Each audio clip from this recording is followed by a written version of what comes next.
In this video, I'll show you how to set a different ringtone for specific contacts on WhatsApp.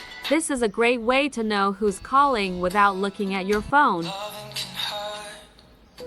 Select the contact for whom you want to set a custom ringtone.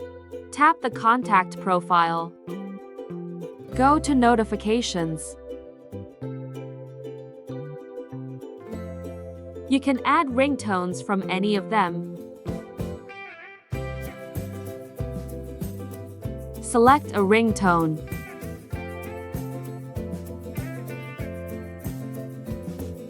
Similarly, add a different ringtone to another contact.